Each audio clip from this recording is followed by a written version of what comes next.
Hi, this is Joe at Pecan Lane. Today is Friday, May 26th, I think, and just kind of want to go over an update on our trees here and a couple of observations that I've noted. So this is a Sumner tree. We did some videos underneath this tree late last year, showing off the nut as I was harvesting, and what I'm seeing are initial signs of a decent crop on all of the trees. And so here we've got some nuts that have started to form. And if we make note here, we've got a cluster size of 4. And we can come around, and I'm just kind of checking out the size of the nut clusters. Another cluster size of 4. Here's a cluster size of 3. And why do I look at cluster size? Well, what I've read is you really don't want a tree overcropping. And so if you've got, say, 10 nuts in a cluster, you might have to do some thinning. Folks down in Georgia, I think, will shake their tree. There's a cluster size of 1 at this point, and there's a 1 right next to a 3. I think the ideal number is 2. And so if you've got a variety that puts out a large nut cluster, the nuts might end up being a little bit of a inferior quality. The tree does not produce as much energy per nut, and you might not get a good fill, or it might not be as large. So one option as I follow these over time is I can decide to shake the tree in summer before they really start filling out, and decide what I want to do. And so here we've got this is a pawnee tree, and that's 1, 2, 3, 4, that's 6. And so here's another one, that's 5.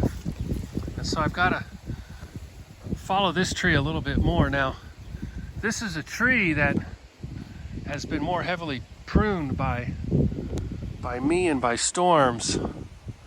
Normally we'd have more growth this way and more growth that way, but I've cut off, pretty substantial sections of this, or the storms have trimmed it off.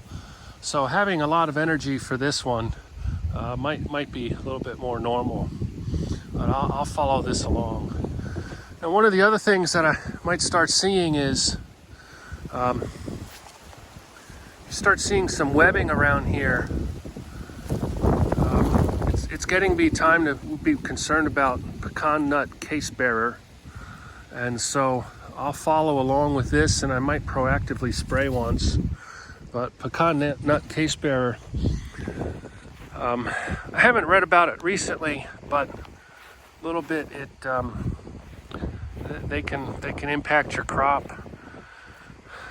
I wonder, from an IPM perspective, might they just thin out your nut clusters down to what's appropriate, and maybe it's not really needed to spray. So this is a Stewart nut cluster of 2 near a 5, and here's it looked like it had been a 2 or a 3, and maybe kind of thinning out naturally. But there'll be, I think they call it a June drop. There's several drop phases that'll happen, so nothing's really set in stone right now as far as management decisions. We'll just kind of have to follow. I did walk around, I'm not near a Gloria Grande, but I did walk around a Gloria Grande, and I saw a lot more cluster size of 2 and 3, so I'm kind of happy with that.